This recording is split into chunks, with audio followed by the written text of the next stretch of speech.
I really, really, really don't want to make this video. But here we are. The Philadelphia Phillies have forced my hand yet again. Disaster mode. Here we are. Let's talk about it. So the Phils went from winning 8 games in a row and sweeping the New York Mets and being in first place, sold out crowds at Citizens Bank Park. Everyone was riled up, happy, Red October, high hopes, all that stuff, and they go 2-7 in their next 9 games. And then the cherry on top of the sundae, these past couple games, getting swept by one of the worst teams in the league, the Arizona Diamondbacks, who are 40 games basically under 500.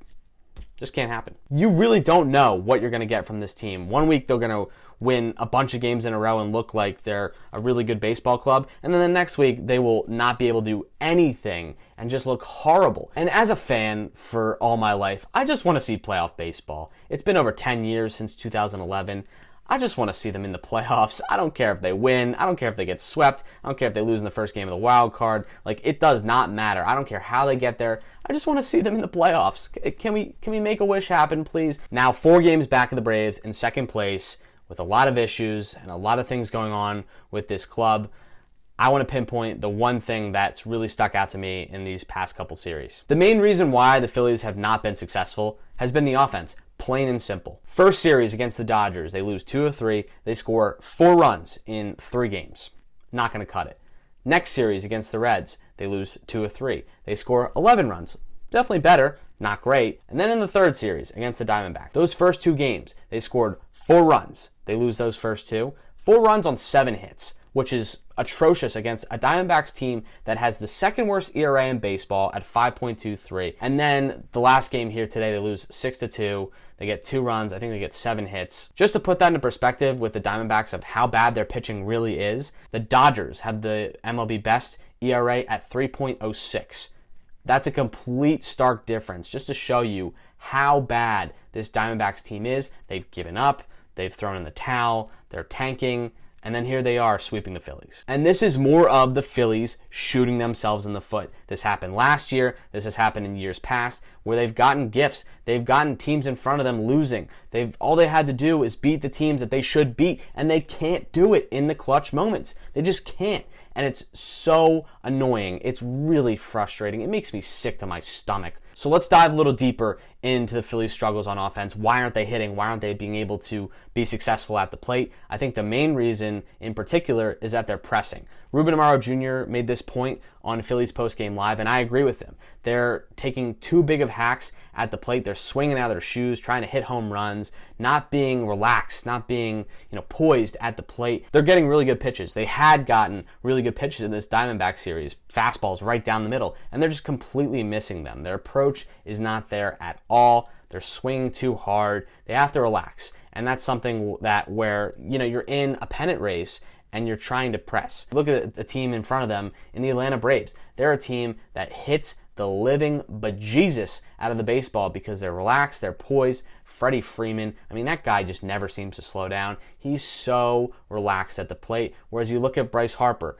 he was having a great second half of the season, but he's really slowed down. He's swinging too hard, trying to hit too many home runs. JT, same thing. He has had a really bad approach to the plate. And Gene Segura, he has not done well either. That is the heart and meat of your order. So let's look at what they've done recently. All the numbers are excluding the last game of the Diamondback series.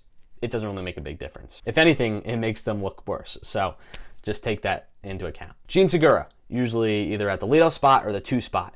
2 for his last 24. JT Realmuto, 3 for his last 22. And Bryce Harper, 4 for his last 23. Horrible. Horrible. Absolutely horrible from your big producers. I know you're missing Rhys Hoskins in the middle of the lineup, and it shows. It really does show.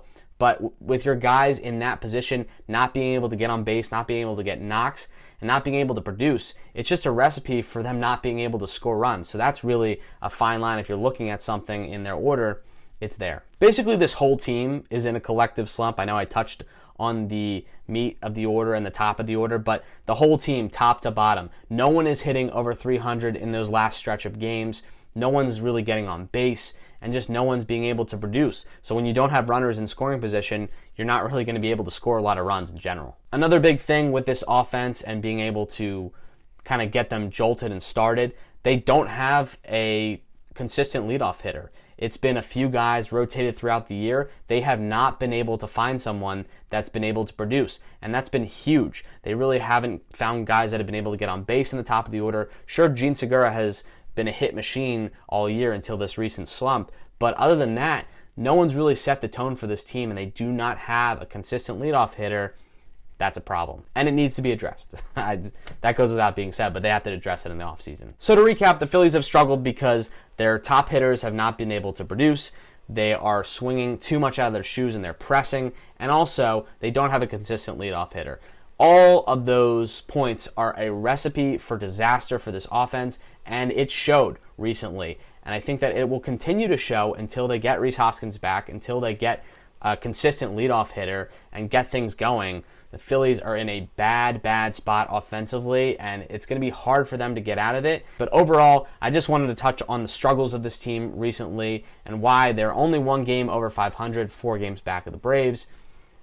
This is Phillies baseball, ladies and gentlemen. The fact of the matter is, with this team, if they continue to hit like they are in the past couple of series, they have no shot. I know people in the beginning of the season were like, oh, this offense is so good. And yeah, it's good. It's a good offense. But is it a great offense? Is it a championship playoff contender offense? I don't know. Not right now, it's not. So the Phillies are slumping. They're slumping yet again, and we'll see if they can get out of it. If they do, I'll be making a video talking about it. But overall, that's it for this video. I want to thank you all for watching. If you enjoyed, leave a like, comment down below what you think this Phillies team is going to do in the next month or so. Will they somehow win a pennant in this horrible division? Probably not, but let me know down below. Subscribe if you're new and enjoy the content. And that'll be all for me, guys. I appreciate the support as always, and I'm out. Peace out, everyone.